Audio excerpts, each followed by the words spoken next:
I would say that coaching has two benefits.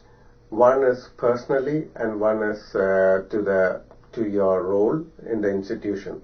Getting a different perspective how to deal with the administrative life and move forward in a meaningful way was what coaching was to me.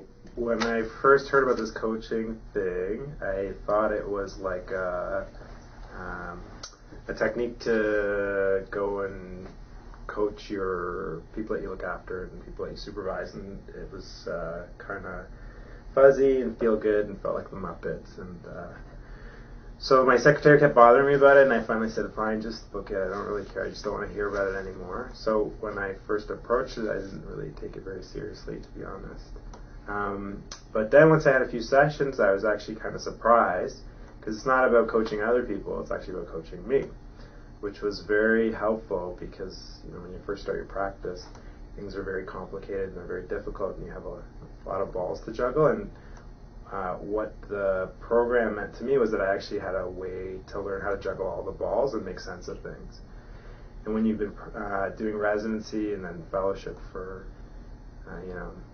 7 years, you forget to look after yourself, because you don't eat and you don't sleep then, and it's not sustainable. So Catherine actually put me back on track, which was nice, and then gave me goals and made my mountain of projects that I had more manageable, and so that now things are happening and getting done. And so now I work out, I eat, I get my papers done for my research, I get my projects done. We just got two huge grants because she made me get them done. So I think it's like one of those things that almost should be mandatory when you start your practice. And it's interesting that an institution that actually wants to make things better is paying for this kind of a thing.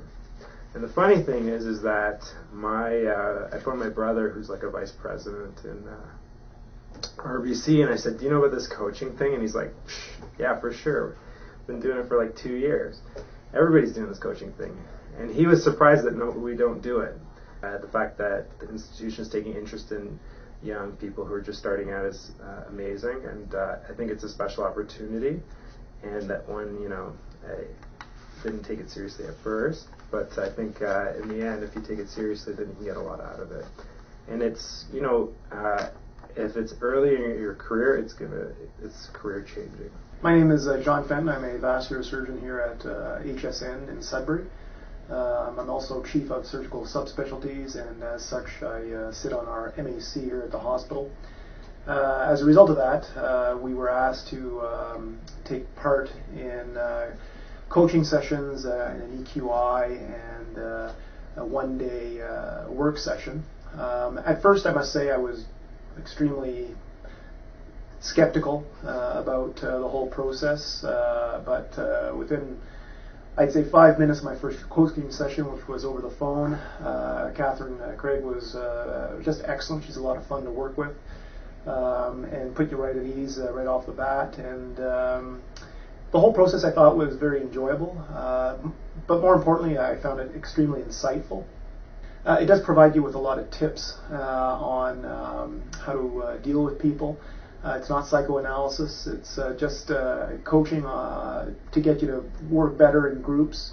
And I do find that it's changed the way I approach meetings, I approach people at meetings, the way I think at meetings, and I've just found the whole thing a very positive experience. So I would recommend it to anybody. I'm Dr. Chris Bordeaux. I'm the Chief of Staff and the VP of Medical and Academic Affairs. My clinical practice is as an emergency physician.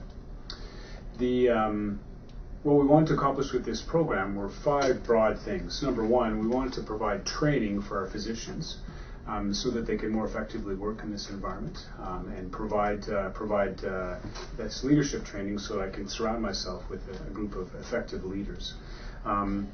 We wanted to demonstrate, number two, we wanted to demonstrate that we're invested in our physician leaders, and in doing so we had a program for those. It wasn't just another weekend course or an afternoon course or a vehicle to supply CME credits, but it was an ongoing investment in their leadership development.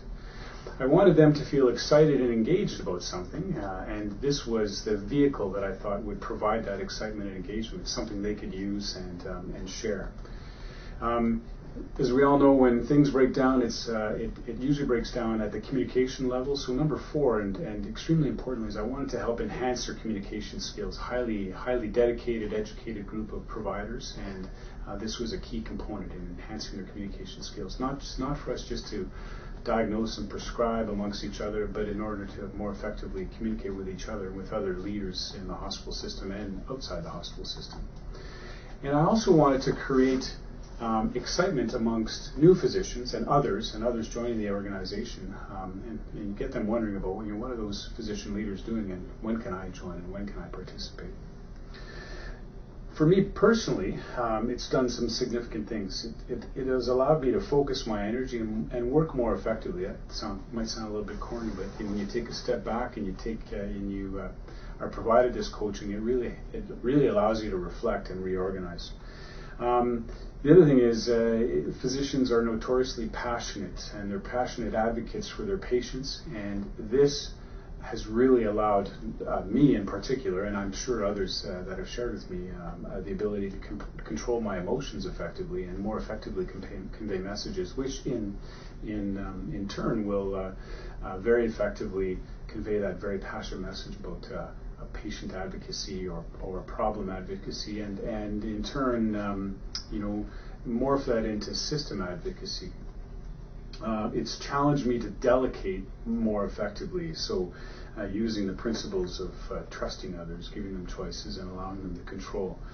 And it's really been an effective tool at allowing me to identify strengths of other leaders, so that physicians are notoriously, for good or for bad, problem solvers.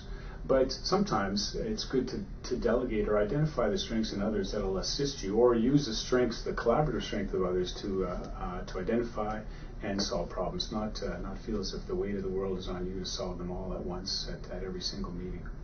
So I would really encourage others to consider this program. It's really, I think, going to be an integral part of our leadership development for years to come.